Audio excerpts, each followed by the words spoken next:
श्रीमान् वेङ्कटनाथार्यः कवितार्किककेसरी वेदान्ताचार्यवर्यो मे सन्निधत्तां सदा श्रुति अस्मद् गुरुपरम्परायै नमः. இது வரையும் கிட்டத்தட்ட 9 ஸ்லோகங்கள்னால சப்தத்துக்கு அர்த்தம், சப்தம் எந்த அர்த்தத்துல வரும், ஜாத்தியில வருமா, வியக்தியில வருமா, ஜாதி விசிஷ்ட வியக்தியில வருமா, அதெல்லாம் கேட்டு அதுக்கெல்லாம் பதில் சாதிச்ச. அதுக்கப்புறம் அந்த லோகத்துல எதுல முடியும் அப்படின்னு சொன்னாக்கா பரமாத்ம பர்யந்தம் தான் இது வரும், பரமாத்ம பர்யந்தம் வரும் அப்படின்றதையும் அழகா விவரிச்சு சொல்லிவிட்டேன். இப்போ சப்தம் என்னது, அது சப்தம் அப்படின்னா என்னது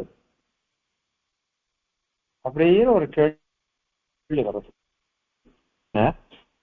அவருடைய சூத்திரத்துக்கு சபரசுவாமி வியாக்கியானம் பண்றார். பாஷ்யம்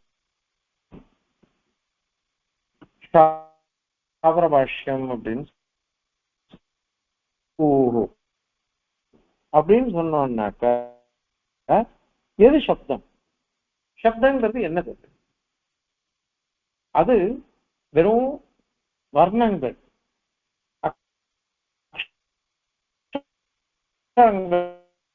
சொல்றமே, அவைகளே சப்தம் அப்படின்னுட்டு ஒரு கேள்வி வந்துடுறது. ஏன்னா யாருக்கும் அவாவா சித்தாந்தத்தில் ஒரு பிடிப்பு இருக்கணும் முடியும். அது மட்டும் இல்லாம அவாவா சில யுக்திகளை கொண்டு எல்லாத்தையும் சாதிக்க பார்க்கிறார். இதுல மீமாம்சகாள், நையாயிகாள், வேதாந்திகள் இவெல்லாம் என்ன பண்றான்னா சப்தம் அப்படின்னா வர்ணம் தான். கௌஹு அங்க சபரசுவாமி சொல்ற ககார ஔகார விசர்ஜனியாக அப்படிங்கிற க ஔ விசர்க்கம், இது மூணும் சேர்ந்துதான் கௌஹு. இந்த வர்ணங்கள் தான் அவைகள், வர்ணங்கள் தான் சப்தங்கள். வர்ணங்கள் பல சேர்ந்து ஒரு சப்தமா காமிக்கிறது. அந்த பல சப்தம் அதாவது பதமாக காமிக்கிறது. பல வர்ணங்கள் பல எழுத்துக்கள் ஒன்று சேர்ந்து ஒரு சப்தமாக காமிக்கிறது, பதமாக காமிக்கிறது. அந்த பல பதங்கள் ஒன்னா சேர்ந்து ஒரு வாக்கியமாக காமிக்கிறது அப்படின்னுட்டு அவ மீமாம்சகாலும் சொல்றான். நையாயிகாலும் அதையே ஒத்துக்கிறார். வேதாந்திகளான நாமளும் அதையே ஒத்துக்கிறோம். இதுல என்ன விசேஷம் அப்படின்னு சொன்னாக்க வேதத்தை நித்தியம்னு சொல்லணும். பின்னாடி அதெல்லாம் சாதிக்க போற. வேதத்தை நித்தியம்னு சொல்லணுன்றதுக்கோசரம் மீமாம்சகால் என்ன பண்ணான்னாக்கா இத மாதிரி வர்ணங்களும் நித்தியம், வர்ணாத்மகமான சப்தங்கள் இருக்கே அவைகளும் நித்தியம், சப்தம் நித்தியம். அதனால வேதம் சப்த ரூபந்தான வேதம் அதுவும் நித்தியமாக இருக்கு. அதனால எல்லாம் நித்தியம்தான். நித்தியமா போயிட்டுவே அபௌருஷேயம், ஒரு புருஷனால பண்ணப்படாதது. அதனால அது பிரமாணம் அப்படின்ற வரையும் அவ போறா. அது தோஷம்லாம் வராதுன்னா சொல்லி அவ சொல்லிருக்கா. நையாயிகால் என்ன பண்ணிட்டான்னாக்கா அப்படி கிடையாது. சப்தங்கிறது இப்ப சொல்றோம் கௌஹுன்னு சொல்றோம். கௌஹுன்னு சொல்லச்ச க அப்படின்னு வரைச்ச ஔகாரம் இல்லை, ஔகாரம் சொல்லச்சே ககாரம் இல்லை, விசர்க்கத்தை சொல்லச்சே அப்போ மீதி 2 அக்ஷரம் இல்லை. அதனால எதை நாம சொல்றோமோ அடுத்த நிமிஷம் அதை அழிஞ்சு விடுறது. அதனால அது அனித்தியம்தான், சப்தம் அனித்தியம் அப்படின்னு அவ சொல்றா. இப்போ அது விசாரம் இல்லை. ஆனா எதுக்கு இப்படி சொல்றான்னு சொல்லணும். ஏன்னா இப்போ வையாகரனால் சொல்ற பட்சத்துக்கு வரணும். நாம அவ ஏன் அத மாதிரி ஸ்போடவாதத்தை கல்பிக்க போறா, ஸ்போடவாதத்தை கண்டனம் பண்ண போற சுவாமி எம்பெருமானார் ஸ்ரீபாஷ்யத்துல மகா சித்தாந்தத்துல கண்டனம் பண்ணிருக்கார். அதனால சுவாமி தேசிகனும் நியாய யுக்தமாக கண்டனம் பண்றார். இப்போ அந்த ஸ்போடவாதத்தை கண்டனம் பண்றதுக்கோசரம் தான் அவன் வேதம் நித்தியம் சொல்லணும், அதனால சப்தமன் நித்தியம் சொன்னா அந்த சப்தம் வர்ணங்கள் தான் அப்படின்னா மீமாம்சகன். நையாயிக்கணும் வேதமும் அனித்தியம் சப்தமும் அனித்தியம் அப்படின்னு சொல்லிட்டு போயிட்டான். வேதாந்திகளோ சப்தம் அனித்தியம்தான், வர்ணங்கள் தான் சப்தம், அவைகள்லாம் அனித்தியம்தான், ஆனால் வேதம் நித்தியமானது அப்படின்னுட்டு வேதாந்திகள் சொல்றார். இப்போ இவா இருக்கா பாருங்கோ வையாகரணர். வையாகரணான்னு கிராமர் எழுதுறவா, சம்ஸ்கிருத கிராமர், அதை எழுதுற இலக்கணத்தை எழுதுறவா. அவ என்ன பண்றான்னாக்க ஸ்போடவாதிகள் அப்படின்னு அவளுக்கு பேர். ஸ்போடத்தை ஒத்துக்கிறவா அவ சப்தம் அப்படின்றது நம்ம கேட்கிறோம். பக்கத்துல இருக்கிற ஒருத்தர் பேசுறாரு, அவர் பேசின சப்தம் என் காதுல விளையாடும். விழுந்ததுன்னாக்கா உடனே அந்த சப்தம் அழிஞ்சு விடுறது. ஏன்னா என் காதுல விழுந்தது, நான் உடனே அது அழிஞ்சு விடுறது. அது நித்தியமா இருந்ததுன்னு வச்சுக்கோங்க, அந்த வர்ணங்கள்லாம் நித்தியமா இருந்ததுன்னு வச்சுக்கோங்களேன், எனக்கு ஸ்பஷ்டமா காதுல விடுவேன், நல்லா இருக்குமே அது. ஆனா நான் என்ன பண்றேன், காதுல விழ இன்னொரு வாட்டி ஸ்பஷ்டமா சொல்லும் அப்படின்னு நான் கேட்கிறேன். இன்னொரு வாட்டி ஸ்பஷ்டமா சொல்லும் அப்படின்னு கேட்டு நான் தெரிஞ்சுக்கிறேன். அதனால எந்த வர்ணங்கள் சப்தங்கள்லாம் கேட்கப்படுகின்றனவோ காதால, அவைகள்லாம் ஆசுதர விநாசிகள், சீக்கிர விநாசத்தை அடைஞ்சுள்ளது. அது மட்டும் இல்ல, தேசத்தை விட்டோ காலத்தை இட்டோ வியக்திகளை இட்டோ அவைகள்லாம் பின்னமா இருக்கும், வேறுபட்டு இருக்கும்.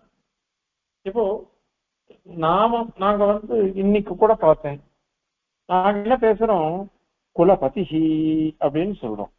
இன்னைக்கு மீட்டிங் நடந்தது, வைஸ் சான்சலர் நாங்க சொல்லச்சு சம்ஸ்கிருதத்துல குலபதிஹி அப்படின்னு சொல்றோம். இந்த குலபதின்னு நாம சொல்றோம், வடகத்தியானுக்கு குலபதி உனக்கு வாயில வரல, குல்பதிஹி அப்படிங்கிறான். ஏங்க யூனிவர்சிட்டியில வடகத்தியார்லாம் இருக்கா, ஒரு உத்தரப்பிரதேசம் நிறைய பேர், சென்ட்ரல் யூனிவர்சிட்டி, அதனால நிறைய பேர் இருக்கா, அவெல்லாம் பேச அது மாதிரி பேசுறான். அதே மாதிரி ஒரிசா, இந்த மேற்கு வங்காளம் எல்லாம் என்ன பண்றா, வாசுதேவகா அப்படின்னு சொல்ல மாட்டார், வாசுதேவகா அப்படின்னு சொல்றாப்பா. வசுமதி சொல்றது இல்ல, பசுமதி அப்படின்றாப்பா. ஏன்னா வா பா இது ரெண்டுத்துக்கும் அவளுக்கு அபேதம் அவளுக்கு. அதனால பாருங்க, நாம தெற்கத்தி அவளே சொல்றாங்க, உங்களா ஸ்பஷ்டமா பேச முடியாது. அப்படி இல்லைன்னா உங்களுக்கு அபியாசம் பண்ணி வச்சிருக்கா, எங்களுக்கு அத மாதிரி அபியாசம் பண்ண வரல, நாங்க ஹிந்தி பேசி இத மாதிரி எங்களுக்கு வந்துடுத்துன்ற அதே அவ சரியாவே நினைச்சுட்டு இருக்கா. அதனால தேசத்தை இட்டு சப்தங்கள்லாம் மாறலாம், அந்த மாதிரி காலத்தை இட்டும் மாறலாம். காலம் சப்தங்கள் ஒரே சப்தம் சொல்ல முடியறது இல்லை. ஏன்னா புதுசா சப்தங்களை கண்டுபிடிக்கிறார். நம்ம இந்த பிளாஸ்க்குன்னு சொல்றோம் பாருங்க, பிளாஸ்க்கு அப்படின்றதுக்கு அவ உஷ்ணீஷா அப்படின்னு சொல்றாரு, அது புதுசா கண்டுபிடிச்சிருக்கா. இத மாதிரி நிறைய சப்தங்கள்லாம் கண்டுபிடிச்சு பேசுறா. அதனால காலத்தை இட்டும் இது மாறி மாறி இருக்கும். அந்த மாதிரிதான் வியக்தியை இட்டும் நான் பேசுற மாதிரி இன்னொருத்தர் பேச மாட்டார், இன்னொருத்தர் பேசுற மாதிரி எனக்கு வரவே வராது. சப்தங்களே ஒவ்வொருத்தரும் ஒவ்வொரு மாதிரி பேசுறா. அடி என்னுடைய சின்ன பொண்ணுக்கு 2 வயசு 3 வயசு வரையும் பேச்சு சரியா வரல. அப்புறம் ஆண்டவன் ஸ்ரீமுஷ்ணம் பெரிய ஆண்டவன் பார்த்து, இது உள் நாக்கு சரியா இல்லை, இதுக்கு இந்த பொண்ணு ஆக்ஷன் போய் பிளாஸ்டிக் சர்ஜரி பண்ணிடுவான்ட்டார். அப்புறம் எங்களுக்கு வேண்டிய டாக்டர் அது மாதிரி பண்ணினார். அதுக்கு முன்னாடி அவளுக்கு சரியா வராது, ரேப்பமே வராது, ஹரணி அப்படின்னா ஹரணி அண்ணி ஹரணி அப்படி அதான் சொல்லலாம் அந்த குழந்தை. அதுக்கப்புறம் என்னாச்சு, அவளுக்கு ஆபரேஷன் பண்ணிட்டோம், 2 வாட்டி பண்ணினோம். அதை பண்ணிட்டு சித்தூர்ல ஆண்டவன் எழுந்தார். அப்ப என் குழந்தைய அழிச்சுட்டு போயிருந்தேன், சவுந்தரம் சுவாமி எங்களை அழிச்சுட்டு போயிருந்தார். அங்க போய் சேவிச்சேன். சேவிக்கிட்டு இந்த குழந்தைக்கு ஆபரேஷன் ஆயிடுச்சுன்னு தெரியும். ஆண்டவன் நல்லா பேசுறதெல்லாம் கேட்கல, ஏடி உன் பேர் என்ன அப்படின்னு கேட்டார். அப்ப குழந்தை ஹரிணின்னு எடுத்து ஸ்பஷ்டமா அதை எடுத்து. உடனே ஆண்டவன் உன் முதுக சுரணி அப்படின்னு கிண்டல் பண்ணார். ரொம்ப நாள் அதை கிண்டல் பண்ணிட்டு இருப்பார். அது இன்னைக்கு குழந்தைக்கு 26 வயசு, 26 ஆரம்பிச்சுடுத்து, அதாவது 26 முடிஞ்சுடுத்து. அன்னைக்கு நான் 3-4 வயசுல ஆபரேஷன் பண்ணிருக்கோம் 2003-05. இன்னைக்கு பிறவாழ்ற பேட குழந்தை பேசுறது. இப்ப பாருங்க, அவளுக்கு ஏதோ ஒரு தோஷம் இருக்கு, தோஷத்தினால அவ அப்படி பேசுறாது. அத மாதிரி தோஷம் இல்லாட்டாலும் சில பேருக்கு பேச்சு கொஞ்சம் வேற மாதிரியா வருது. அது வேற மாதிரியா வருது, ஒரே மாதிரி வருதுன்றது இல்லை. அதனால காலபேதத்தினாலேயோ தேசபேதத்தினாலேயோ வியக்தி பேதத்தினாலேயோ இந்த சப்தமானது பின்னமா இருக்கு, வேறுபட்டு இருக்குது. அதனால இவ என்ன சொல்றா வையாகரனா, இதுவோ நம்ம கேட்கச்சேவே அழுங்கி விடுறது. இன்னொன்னு சப்தம்ன்றது நீங்க சொல்ற சப்தம் வர்ணங்கள் தான் சப்தம் சொன்னா அது தேசத்தினால மாறுபடுறது, காலத்தினால மாறுபடுறது, வியக்தியை கொண்டும் மாறுபடுறது. அதனால ஒரே மாதிரி இருக்க மாதிரி ஒத்துண்டாதானே சரியா இருக்கும். அப்பதான் எல்லாருக்கும் சரியா சப்தத்தினுடைய அர்த்தம் வரும். அது அதனால இத எப்படி சொல்லணும் அதுக்கு. அதனால இந்த வர்ணம் இருக்கு பாருங்க, அதை காட்டிலும் வேறுபட்ட ஸ்போடம் அப்படின்னு ஒண்ணு, இதுதான் சப்தம். இந்த சப்தமானது நித்தியமானது. இந்த நித்தியமான சப்தம் என்ன பண்றதுன்னாக்கா நமக்கு அர்த்தத்தெல்லாம் உண்டு பண்றது. அதனால ஸ்போடவாதிகள்னு அவளுக்கு பேரு. இதுல எப்படின்னாக்கா ஒரு சப்தத்தை சொல்றோம், கௌஹு கடஹ அப்படின்னு சொல்றோம். அப்படி சொல்லும் பொழுது இந்த ஒரு அக்ஷரம் க முதல்ல, அப்புறம் ட, அப்புறம் விசர்க்கம், இப்படிதானே வருது. இந்த மாதிரி சொல்லச்ச முதல்ல சொல்ல சப்தமான வர்ணமானது அழுகி விடுறது, அடுத்த வர்ணம் உற்பத்தியாச்ச முதல் வர்ணம் இல்லை, இப்படிதானே பார்க்கணும் அது. அதனால 2வது வர்ணத்தை கேட்கிற சமயத்துல அதுக்கு முன்னாடி இருந்த வர்ணமானது நாசத்தை அடைஞ்சு விடுறது. அதே மாதிரிதான் பதங்களும். ஒரு பதத்தை கேட்டோம், 2வது பதத்தை கேட்கச்ச முதல் பதம் அழுகி விடுறது. ஒரு வாக்கியத்தை கேட்கிறோம், 2வது வாக்கியத்தை கேட்கச்ச அந்த முதல் வாக்கியம் அழுகி விடுறது. அப்படி இருக்கும் பொழுது நீ வர்ணம்தான் சப்தம், அதனுடைய சமுதாயம்தான் பதம், அதனுடைய சமுதாயம்தான் வாக்கியம்னு சொன்னாக்க எப்படி ஞானம் உண்டாகும்? அர்த்த பிரீதியே வராதே அது. அதனால அவன் என்ன பண்றான்னாக்க ஒரு எழுத்து, அதிலிருந்து கிடைக்கக்கூடிய அந்த எழுத்தை காட்டிலும் விலட்சணம் வர்ணஸ்போடம். அது மாதிரி பதத்தை காட்டிலும் அதிருப்தமா இருக்கிறது பதஸ்போடம், வாக்கியத்தை காட்டிலும் அதிருப்தமானது வாக்கியஸ்போடம். அந்த வர்ணங்களிலிருந்து வெளிக்கொணரப்படுறது. அது கல்பிக்கப்படுறது இல்லைன்னு அவ சொல்றா. கல்பிக்கப்படுறது இல்லை, வெளியில கொண்டு வருது. அது தெரியாது வெளியில கொண்டு வருது. எள்ளுல எண்ணெய் இருக்கு, ஆனா நம்ம எண்ணெய் நம்ம பாக்குறது இல்லை. நம்மாழ்வார் சாதிக்கிறாரு பாருங்க, இதுல 8ஆம் பத்துல ஒரு வரும், கறந்த பால் நெய்யே போல் இவற்றெங்கும் கண்டுகொள் அப்படிங்கிறார். சினிமா ஒண்ணு வந்தது.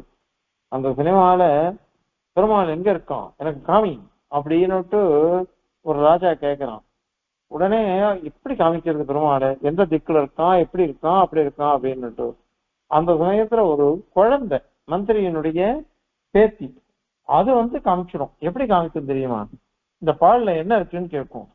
அவன் சொல்லுவான், ராஜா பால்ல என்ன இல்லை, பால் இருக்கு, தயிர் இருக்கு, நெய் இருக்கு, வெண்ணெய் இருக்கு அப்படின்னு ஒரு விஷயம் சொல்லுவான். எங்க அதெல்லாம் எடுத்து காமி அப்படின்னு இந்த குழந்தை கேட்கும். அது எப்படி காமிக்க முடியும் அப்படின்னு. அது மாதிரிதான் பகவான் எல்லா இடத்துலயுமே வியாபிச்சிருக்கான், எல்லாருமே வியாபிச்சிருக்கான். அவன் எல்லாருமே வியாபிச்சு இருக்கிறதுனால அதை காமிக்க முடியாது. அவன் சூக்ஷமா இருக்கான், ஸ்தூலமா இருக்கான், நமக்கு தெரியாது, நம்ம ஊரக்கணக்கு தெரியாது அப்படின்னு சொல்லாது.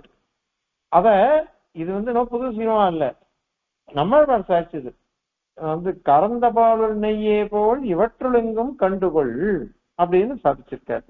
அதனால இப்போ பால்ல நெய் இருக்கு நமக்கு தெரியல, எப்போ தெரியும்? அதுக்கு வேண்டிய காரக வியாபாரம், சில காரியங்கள்லாம் செயல்ல இறங்கினாத்தான் வெண்ணெய் கிடைக்கும், நெய் கிடைக்கும், தயிர் கிடைக்கும், மோர் கிடைக்கும் அப்படிலாம் சொல்றாரு. அதனால அது மாதிரிதான் இது அபிவியக்தி தான், ஏற்கனவே இருக்கு, அது வெளிப்படுறதுதான், வெளிப்படுத்துறதுக்கோசரம் தான் நம்முடைய செயல்கள். அந்த மாதிரிதான் இங்கேயும் ஒரு சப்தம், ஒரு வர்ணம், அதை சொன்னோம்னாக்க அந்த வர்ணத்துக்குள்ள இருக்கக்கூடிய ஸ்போடமானது வெளிப்படுறது. ஒரு பதத்தை சொன்னா அதுல இருந்து அந்த ஸ்போடம் வெளிப்படுகிறது, வாக்கியத்தை சொன்னா அதுல இருந்து ஸ்போடமானது வெளிப்படுகிறது. இந்த மாதிரி வந்ததுன்னாக்க அதெல்லாம் நமக்கு அர்த்தத்தை உண்டு பண்றது. அதனால ஸ்போடவாதம் தான் சரி, ஸ்போடம் தான் நமக்கு ஞானத்தை உண்டு பண்றது. அது நிச்சயமா இருக்கு, அது விபுவா இருக்கு. அது அதனால அப்படி சொல்லிட்டதுனால எந்த தேசமா இருந்தாலும், எந்த காலமா இருந்தாலும், எந்த வியக்தியா இருந்தாலும் எல்லாத்துக்கும் ஏகரூபத்துவம் நிறுவனம், ஏகரூபமா இருக்கும், ஒரே ரூபமா இருக்குன்னு நிர்வாகம் சரியா இருக்கும். அதனால இந்த கிரமம் நாம அங்கீகரிக்கணும். சரி, அப்போ எதுக்கு இந்த மாதிரி கஷ்டப்படணும்? வர்ணஸ்போடம், பதஸ்போடம், வாக்கியஸ்போடம் ஏன் சொல்றேன்? கடைசியில எந்த ஸ்போடம் இருக்கோ அதை ஒட்டி ஒத்து போயேன், நிறைய ஸ்போடம்ன்றது எதுக்கு நீ கல்பிக்கணும் அப்படின்னு கேட்டா அதெல்லாம் கிடையாது. எது அந்திமன்னு நீ சொல்லுவியா? எது அந்திமன்னு சொல்லுவியா? அது ஒருத்த வந்து கடம் ஆணைய அப்படின்னு சொன்னான், அவனுக்கு கடம் ஆணையன்றதுல ஆணையன்றது தான் அந்திமமா இருக்கு. இன்னொருத்த என்ன சொன்னா, கடம் ஆணைய ஜலம் ஆகர அப்படின்னு சொன்னான். கடத்தை எடுத்துண்டு வா, ஜலத்தை எடுத்துண்டு வா, ஜலத்தை பிடிச்சுண்டு வா அப்படின்னு சொன்னான். அவனுக்கு இப்ப ரெண்டாவது வாக்கியம் தான் அந்திமம். மூணாவது வந்தான் கடம் ஆணைய கடம் ஆகர கடே பச்சை அப்படின்னா, கடத்துல தெளிவு பண்ணு அப்படின்னா. இப்படி ஒண்ணுக்கு போயிட்டே இருந்ததுன்னாக்கா எது அந்திமம் அப்படின்னு நிர்ணயம் எப்படி பண்ண முடியும்? அதனால இந்த மாதிரி சொல்லக்கூடாது. ஆகவே என்ன பண்ணணும் அப்படின்னாக்கா, அவ பரியாதமே பண்ற 100 கண்ணு தெரியாதவா, பிறவி குருடர்கள் 100 பேர் சேர்ந்த வண்டி வழியை பார்த்துருவாளாவா? அல்லது 100 கால் முடவர்கள் 100 பேர் இருக்கா, அவ வந்து ஓட முடியுமா 100 பேர் இருந்தாலும்? அதனால கிடையாது. அத மாதிரி நீங்க வந்து இந்த மாதிரி ஒரு வர்ணஸ்போடம், பதஸ்போடம், வாக்கியஸ்போடம் அப்படின்னு சொல்லி நானா விதமான ஸ்போடங்களை அங்கீகரிச்சாதான் அர்த்தம் வரும் அப்படின்னுட்டு வையாகரனால் சொல்றார். இது 2-3 ஸ்லோகத்தினால சமாதானம் சாதிக்க போறாரு. இப்ப இந்த ஸ்போடம் நீ சொல்ற, இந்த ஸ்போடம் இருக்கிறதுன்றதுக்கு ஏதாவது பிரமாணம் சொல்லு. என்ன பிரமாணம் இருக்கு? அது பிரத்யக்ஷத்தினால தெரிஞ்சுதா அல்லது அர்த்தாபத்தி பிரமாணத்தினால தெரியுறதா? பிரத்யக்ஷத்தினால தெரியுறதா அல்லது அர்த்தாபத்தியினால தெரியுறதா அல்லது வேதத்தினால தெரியுறதா அப்படின்னு 3 விதமா விகல்பம் பண்ணிக்கிறார். இதுல முதல் 2 விகல்பத்தை இங்கேயே சமாதானம் சாதிச்சுடுவார். கடைசி ஆகம வேதத்தினால தெரியுறதான்றத அடுத்த ஸ்லோகத்தினால சாதிக்கிறார். இப்போ நீ பிரத்யக்ஷமா தெரியுறதுன்னு உன்னால சொல்ல முடியாது. ஏன்னா முதல் இது இல்ல, தவறு. லோகத்துல நம்ம எவ்வளவோ பார்த்துன்னு தான் இருப்போம். நல்ல கவனத்தோட பார்க்கிறவா கூட, கிரகிக்கிறவா கூட எந்த ஒரு மனுஷாலும் வர்ணத்தை காட்டிலும் விலட்சணமாக ஸ்போடம் அப்படின்னு ஒண்ணுத்த காண்றது இல்லை, பார்க்கவே இல்லை. அர்த்தத்தை தெரிஞ்சுக்கிறதுக்கு ஸ்போடம் தான் உபயோகப்படுறது அப்படின்னு யாருமே பார்க்கறது இல்லையே, லோகத்துல யாராலையும் பார்க்க முடியல. அதனால இந்திரியங்கள், பிரத்யக்ஷத்துக்கு தேவையான இந்திரியங்கள், அவைகள் அது வந்து ஆந்தரமோ பாஷ்யமோ நம்ம கண்ணு இருக்கே அது பாஷ்யம், ஆந்திரம்னா மனசு, அந்த கரணம், அதை கழிச்சு இந்த ரெண்டுத்தினாலையுமே ஸ்போடம்னு ஒரு பதார்த்தத்தை நம்ம பார்க்கறது இல்லை. ஸ்போடம்னு ஒரு பதார்த்தத்தை நம்ம பார்க்கறது இல்லை. அதனால இங்க யாருமே பார்க்காத விஷயத்த நீ எப்படி அதை கல்பிக்கிற? இப்படி இல்லாத கல்பித்தியானாக்க அது உனக்கு சரியா வருமா? சரி, அர்த்தாபத்தியை வச்சுக்கலாமா? ரெண்டாவது அதுவும் கிடையாது. ஏன் அப்படின்னாக்கா, அர்த்தாபத்தின்னு நீ என்ன சொல்லணும்? மீமாம்ச காலத்துக்கு உதாரணம் சொல்ற, ஒருத்தன் தேவதத்தா ஜீவதி, தேவதத்தன் உசுரோட தான் இருக்கான், ஆனா அவன் ஆத்துல இல்லை. தேவதத்தன் உசுரோட இருக்கான், ஆத்துல இல்லை. அப்படின்னா என்ன சொல்லுவா? அதுக்கு தேவதத்தன் எங்கேயோ வெளில போயிருக்கான், தேவதத்தன் உசுரோட இருக்கிறதையும் சாதிக்கணும், ஆத்துல இல்லைன்றதையும் சாதிக்கணும். அதுக்கோசரம் என்ன சொல்லுவோம்? தேவதத்தன் வெளியில போயிருக்கான், வெளியூர் போயிருக்கான் அப்படின்னு நம்ம சமாதானம் சொல்லலாம்.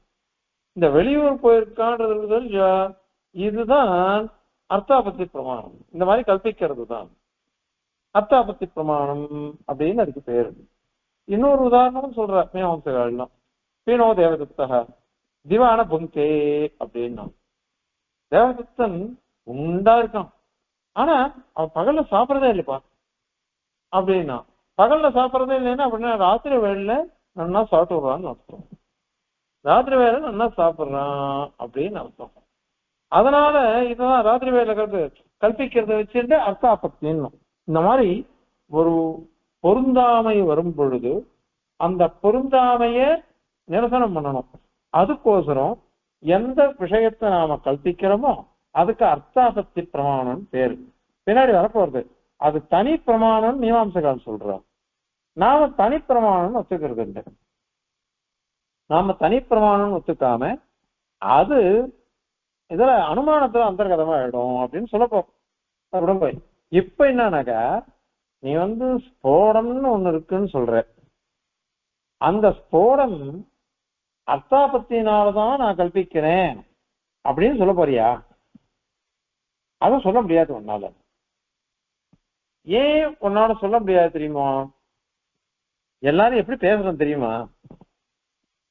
அவன் பேசினதை கேட்டேன், என்ன அழகா புரியுறது, அற்புதமா புரியுறது அவன் சொன்னது. அவன் சொன்ன சப்தங்களை கேட்டேன், அவ்வளவு அழகா புரியுறது.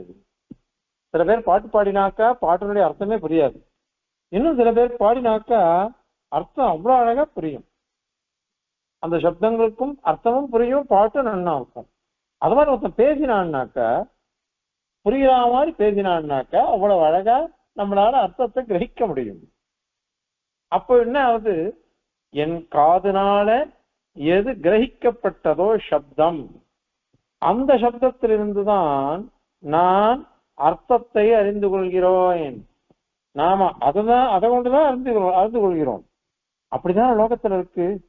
ஜனங்களுடைய விவகாரம் எப்படி இருக்குன்னாக்கா, யாராவது ஒருத்தர் பேசினான்னாக்கா அவ பேசுற சப்தத்தை என் காதால் கிரகிக்கிறேன், கிரகிச்சு அதனுடைய பொருளையும் அறிந்து கொள்கிறேன். அப்படிதான் இருக்கு.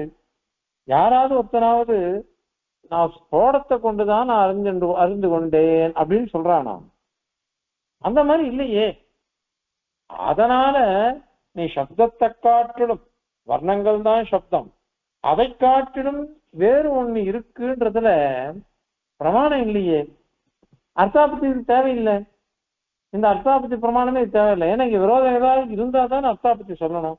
பொருந்தாமைன்னு ஒண்ணு சொல்லணும். பொருந்தாமைன்னு ஒண்ணு சொன்னாக்க அப்பதான் அர்த்தாபத்திய நாம அங்கீகரிக்க முடியும். பொருந்தாமையே இல்லையே. பொருந்தாமையே இல்லை. நான் காதால கேட்கிறேன், அந்த சப்தங்களுக்கு பொருளையும் நான் அறிந்து கொள்கிறேன்.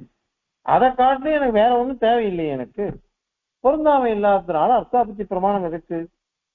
அதனால இது மாதிரி ஒண்ணும் பாமராலும் சரி பண்டிதாலும் சரி, ஒண்ணுமே தெரியாத பாமரன் அவன் நாம சொல்ற சப்தத்தை கேட்டு அர்த்தத்தை புரிஞ்சுக்கிறான். அவன் அந்த சப்தத்தை தான் அவன் கேட்கிறான். ஒரு ஸ்போடம் ஒரு பதார்த்தத்தை அவன் கேட்கறதே இல்லை. அதனால இந்த அர்த்தாபத்தி என்ற பிரமாணமே இல்லை.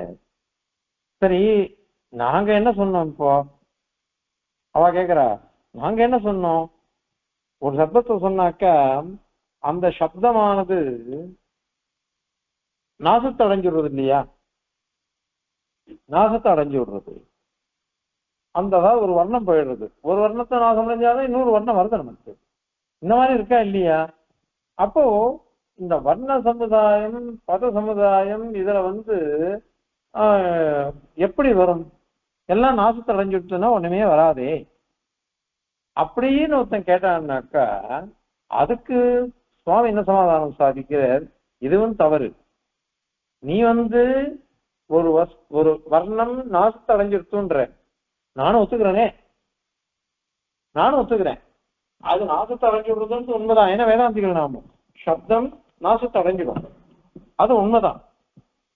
ஆனா எந்த சப்தத்தை நான் கேட்கிறேனோ அது இருந்துதான் எனக்கு அர்த்தம் வருது அப்படின்றது எனக்கு இருக்கே. எந்த சப்தத்தை கேட்கிறோனோ அதுல இருந்து தான் அர்த்தம் வருதுன்னுட்டு எல்லா ஜனங்களுடைய அனுபவம் அது. அதனால இப்ப நீ என்ன பார்த்து என்ன சொன்ன? ஒரு சப்தத்தை, ஒரு வர்ணத்தை கேட்டா அடுத்த வர்ணம் வரத்துக்கு முன்னாடி இந்த வர்ணம் போயிடுறதே அப்படின்னு கேட்டேன். நான் திருப்பி கேட்டேன்னு, நீ ஒரு சப்தத்தை சொல்ற, ஒரு வர்ணத்தை சொல்லச்சே ஒரு ஸ்போடம் இருக்குன்னு சொல்ற. நீ அந்த ஸ்போடம் ரெண்டாவது வர்ணத்தை கேட்கச்சு அந்த ஸ்போடம் இருக்குன்னு எப்படி சொல்ல முடியும்? அதுவும் போயிட்டுமே. ஒரு வர்ணம் எப்படி அனித்தியமா போச்சோ அதிலிருந்து அபிவியக்தமான வெளிப்பட்ட ஸ்போடமும் போயிட்டுமே அப்படின்னு கேட்டா என்ன பத்தி சொல்ல முடியும் நானு? அதனால நாங்க சொன்னது லோக அனுபவத்தை வச்சுட்டு சொல்றோம். அதனால வர்ண சமுதாயம்தான் பதம், பத சமுதாயம்தான் வாக்கியம். அதனால எல்லா இடத்துலையும் வர்ணங்கள் தான் இருக்கின்றன, அவைகள் தான் சப்தமே. அந்த சப்தங்களை கேட்டுதான் பொருளானது கிரகிக்கப்படுகிறது. அதனால பதங்கள்லாம் நீ பத சமுதாயத்திலேயோ வாக்கியத்திலேயோ அல்லது நீ அதீந்திரியமா ஒண்ணு சொல்ற, ஒரு ஸ்போடன் ஒண்ணு சொல்ற, அந்த ஸ்போடன் ஒண்ணு கல்பிச்சு அதை நீ சொல்லணும். நீ கல்பிக்கலன்னு சொல்லுவ. ஆனால் நம்மளால அறியப்படாத ஒண்ணத்தை போய் சொன்னையானாக்கா அது கல்பிக்கிறதுன்னு தான் அர்த்தம். நம்மளால கிரகிக்கப்படலை, பிரத்யட்சமா கிரகிக்கல, அனுமானத்தினாலும் கிரகிக்க முடியல, அர்த்தாபத்தியாலும் கிரகிக்க முடியாது, ஸ்ருதியினாலையும் வரப்போறது இல்லைன்னு சாதிக்க போற. அதனால இதுக்கு நீ தனியா உனக்கு இது பண்றதை காட்டிலும் நாங்க சொல்றதை ஒத்துன்றது உனக்கு நல்லது. அது மட்டும் இல்ல, நீ எப்படி சொன்னாலும் சரி, ஒரு காரியம் பண்றோம்னு நினைச்சுக்கோங்களேன், தலையை பண்ணணும். தலையை பண்ணணும்னாக்க பிரசாதம் பண்ணணும்னா ஜலம் வேணும், பாத்திரம் வேணும், ஆதாரம், அதுக்கு ஜலம் வேணும், ஜலத்துல அரிசி போடணும், அடுப்பு வேணும், அதுல பண்றோம். இப்ப எத்தனை சாமகிரிகள் இதுல? தலைய பண்ணத்துக்கு அரிசி வேணும், ஜலம் வேணும், பாத்திரம் வேணும், அடுப்பு வார வேணும், அதுக்கு உபகரணங்களாக அது வேணும்னு சொன்னோம். இன்னொரு ஒரு பதார்த்தம் பண்ணணும்னா அதுக்கு எத்தனை இருக்கு? இப்ப இது அத்தனையும் சொல்லச்ச நாம என்ன சொல்லுவோம்? அவ என்ன பண்றா? தலைய பண்றா. ஒரே வார்த்தை தான், தலைய பண்றா, பச்சதி அப்படின்னு சொன்னான். பச்சதின்னு சொன்னாக்கா கிம் பச்சதி? ஓதனம் பச்சதி, கொஜிதம் பச்சதி, ரசம் பச்சதி, வெஞ்சனம் பச்சதி, பக்ஷணம் பச்சதி, இப்படிதான் நம்ம சொல்றோம் ஒவ்வொன்றுத்துக்கும். எல்லாத்தையும் ஒன்னா சேர்ந்து என்ன? பச்சதி. இப்ப இந்த சாமகிரி இருக்கு பாருங்க, சாமகிரி எல்லாம் எப்படி இருக்குன்னாக்கா ஒரு சாமகிரி தான் மொத்தமா சேர்ந்து ஒரே சாமகிரி.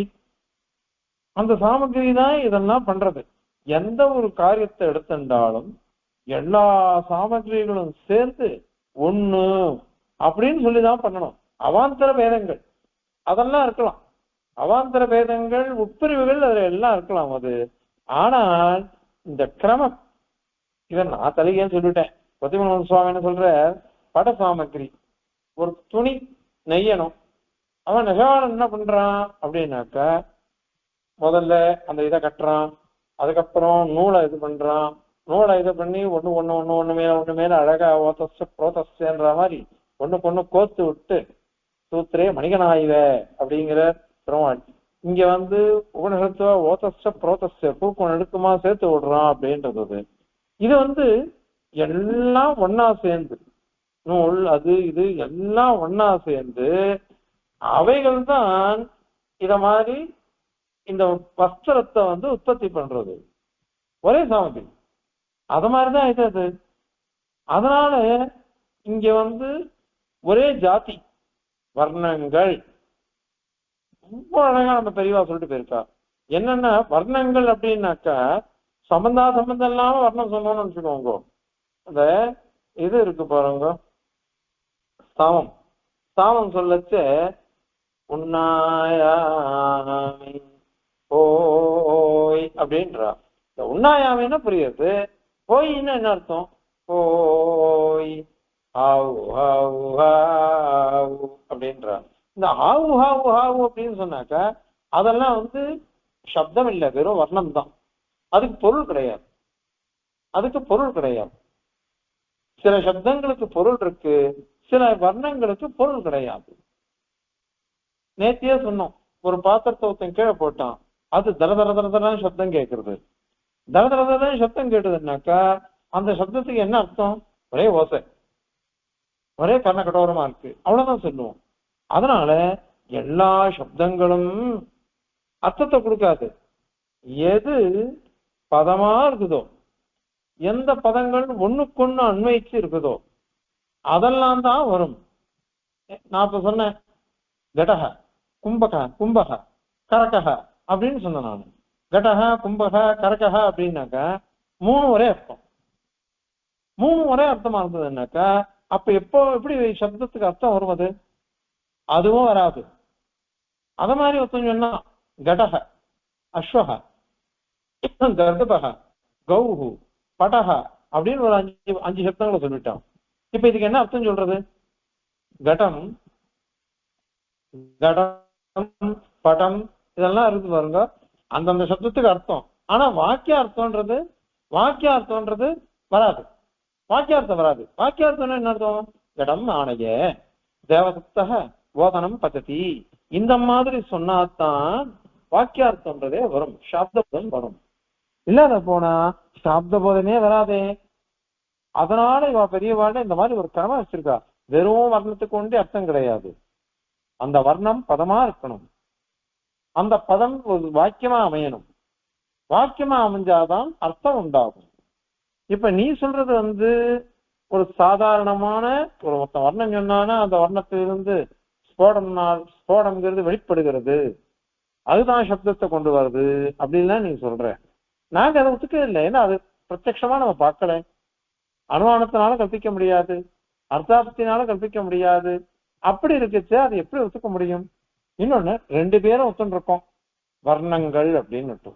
அந்த வர்ணத்தினுடைய வர்ண சமுதாயம் தான் பதம்னு ஒத்துருக்கோம். அதுலயே நமக்கு அர்த்தம் வரைச்ச தனியா உனக்கு என்னத்துக்கு கற்பிக்கணும்? அது வேண்டியது இல்லை. அதனால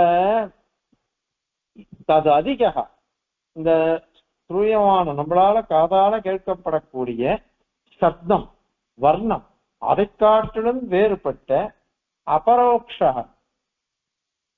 அது அபரோக்ஷம், இது அபரோக்ஷம் அதீந்திரியம், இந்திரியத்தினால வர்றது இல்லை. இது சப்த ஸ்போடம் அப்படின்னு நீ சொல்றியே சப்த தத்துவம், அது கோபி அது எதுவுமே கிடையாது. இது பிராமணிகமே இல்லை. பிராமணிகமே இல்லாத பத்தி நீ கல்பிக்கிற. ஸ்போடம்னு ஒண்ணு கல்பிச்சு அதுக்கு பிரமாணம் இருக்கு, அது இது அப்படின்னு ஒரு வையாகரணரை நான் பௌத்திகி கல்பியதே அப்படின்னு சொல்லிட்டேன். ஐவ கல்பியதே ஸ்வயம் சித்தா சுதசித்தா நித்தியோ பவதி அப்படின்லாம் கத்த ஆரம்பிச்சுட்டே வாராணசியில. அப்படி கிடையாது, நம்மள நேர பார்க்க முடியலையே, இது அனுபூதி இல்லையே அப்படின்னு. பக்தியே நைவ அனுபவியதே அஸ்மாவிகே அனுபவியதே அப்படின்னு. உங்களால தெரியல, உங்களுக்கு தெரியல, எங்களுக்கு தெரியல, எங்க காமிங்கோ அப்படின்னும். பதில் கிடையாது. இது அவ நிறைய கிரந்தம் எழுதியிருக்கா. வையாக்கரணால் ஸ்போடவாதத்தை சாதிக்கிறாள். அவ நிறைய புத்தகம் எழுதியிருக்கா. ஆனால் வேதாந்திகளோ மீமாம்சகாலோ நையாயிகள் எல்லாருமே இதை கண்டனம் பண்றார். அதனால ஸ்போடன்ற ஒரு பதார்த்தமே கிடையாது. இல்லாத குணத்தை கல்பிக்க கூடாது. நம்ம ஊர்லாம் ஸ்போடம் சொன்னாக்க அம்மா போடுறது பாருங்க, அதுதான் நாம ஸ்போடம்னு சொல்லுவோம். ஸ்போடம் போட்டுருது அப்படின்னா அம்மா போட்டுருது அப்படின்னு அர்த்தம். அததான் நாம சொல்லுவோம். இந்த மாதிரி ஒரு சப்தத்துல ஒரு தர்மம் ஒண்ணு இருக்கு, அதுதான் ஸ்போடங்கிற பதார்த்தம். அந்த பதார்த்தம் தான் நமக்கு அர்த்தத்தை கொடுக்கும் அப்படின்னு அவ சொல்றா பாருங்க. அந்த மாதிரி ஒண்ணும் கிடையாது அப்படிங்கிறத இந்த ஸ்லோகத்தினால சாதிக்கிறார். ஆகமத்தினால வருமா வேதத்தினால அப்படிங்கிறத அடுத்த ஸ்லோகத்துல அதை விமர்சனம் பண்ணுவார். இப்போ இந்த விஷயத்த இந்த ஸ்லோகத்தை சேவிச்சு அதனுடைய தாத்பரியத்தை பார்க்கலாம். நஹ்யக்ஷை கேபி வர்ணாப்யதிகமிஹ விதுஹு வாசகம்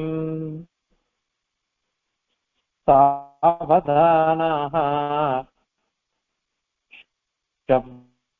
சப்தாதத்தம் பிரதீமா ஸ்திதிச்ச ஜனவச்சோ நைகமன்ய வியனக்தி சாமக்ரியைக்யாதிநீத்யா பவதி மதிரியம் தாதிருஷே வர்ணசங்கே சம்பிதேவ பதானாம் இதின தத் அதிகः கோபி சப்தோ பரோக்ஷः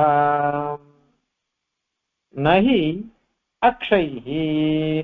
நீ சொன்னியே இது அக்ஷைஹி, கண்ணால யாராலையாவது பார்க்க முடியறதா?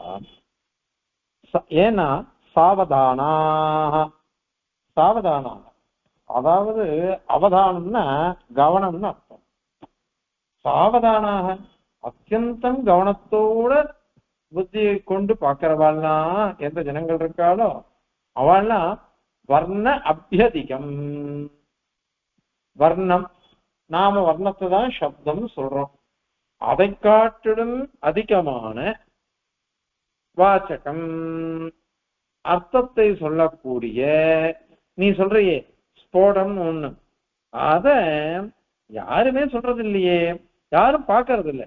அக்ஷைஹி இந்திரியங்களால, பிரத்யக்ஷத்துக்கு கரணமா இருக்கக்கூடிய இந்திரியங்கள்னால, அது உள்ள இருக்கிற பிரத்யக்ஷமோ அல்லது வெளியில இருக்கிற பிரத்யக்ஷமோ எதுவா இருந்தாலும் சரி, அதனால ஈக இந்த லோகத்துல நகி விதுகு யாருமே அறிந்து கொள்வதில்லை, அவன் லோகத்துல இல்லவே இல்லையே. அதனால நீ சப்தத்தினால தெரிகிறது அப்படின்றதே சரியான வாக்கியம் இல்லை, சரியான வச்சனம் இல்லை. அது மட்டுமா அர்த்தத்தினால வருமா அப்படின்னாக்க அதுவும் வராது. ஏன்னா லோகத்துல எப்படி விவகாரம் இருக்கு அப்படின்னா, சப்தாது காதால கேட்கப்படக்கூடிய சப்தம், அதிலிருந்துதான் அர்த்தம் பொருளை பிரதீமகா அறிந்து கொள்கிறோம். அதிலிருந்து தான் நம்ம அர்த்தத்தை தெரிஞ்சுக்கிறோமே தவிர்த்து நீ சொல்ற இதனால இல்லையே. அதனால இது ஜனவச்சக லோகத்துல இருக்கிறவெல்லாம் இப்படிதான் சொல்ற. அவன் பேசின சப்தத்தை கேட்டு நான் புரிஞ்சுட்டேன் அப்படின்னுட்டு லோகத்துல விவகாரம் இருக்கு. ஜனங்களுடைய விவகாரம் இத மாதிரி இருந்தது. அதனால இது ஜனவச்சக. அப்படி இருக்கிறதுனால அந்நியத்து சப்தம் வர்ணம் அதை காட்டிலும் வேறுபட்ட ஸ்போடம் ஏகம், நீ சொல்ற ஒரு தத்துவம் ஸ்போட தத்துவம்னு, அத நச வியனக்தி இந்த சப்தமானது அத மாதிரி நமக்கு வெளிப்படுத்துறது இல்லை. வெளிப்படுத்தாத விஷயத்தை வெளிப்படுத்துறதுன்னு எப்படி நீ சொல்ற? அதனால அது இல்லவே இல்லை, அந்த மாதிரி கிடையாது. அதனால அர்த்தாபத்திய பிரமாணத்தையும் அங்கீகரிக்க முடியாது. இல்லையே நாங்க சப்தங்கள்லாம் கேட்டோம்னா, வர்ணங்களை கேட்டா அது அழிஞ்சு விடுறதெல்லாம் சொன்னமே அப்படின்னாக்கா அதற்கும் பதில் சாதிக்கிறார். இயம்மதிஹி, நான் வர்ணத்தை கேட்கிறேன் சப்தத்தை, அதிலிருந்து பொருளை நான் கிரகித்துக் கொள்கிறேன் அப்படிங்கிறது விப்ரதிபத்தி இல்லை. அதுல எல்லாரும் அங்கீகரிச்சது, அது எல்லாரும் அங்கீகரிச்ச ஒரு இது. அது எல்லாரும் அங்கீகரிச்ச தத்துவம் இது. ஒரு சப்தத்தை சொன்னா அந்த சப்தத்திலிருந்து தான் நான் அறிந்து கொள்கிறேன் அப்படின்னு இருக்கு. அதனால இது எல்லா ஜனங்களாலையும் அனுபவிக்கப்படுறது. அப்படிப்பட்ட தாதிருஷே வர்ண சங்கே, அந்த மாதிரி வர்ண சமுதாயமான பத சமுதாயமான வாக்கியம் இவைகள்ல, அல்லது பதானாம் சம்பேதேவா, பத சமுதாயமோ அல்லது வாக்கியமோ, அதுல இந்த நாங்க சொல்ற வர்ணங்களை காட்டிடும் ஸ்போடம் அது அதீந்திரியமா இருக்கிறது. ஏன்னா கண்ணால் நம்ம பாக்குறது இல்லை, காதாலையும் அதை கேட்கறது இல்லை, அதனால அதீந்திரியமா இருந்தது. அதுல இத மாதிரி வரது கிடையாது, ஞானம் வரது இல்லை.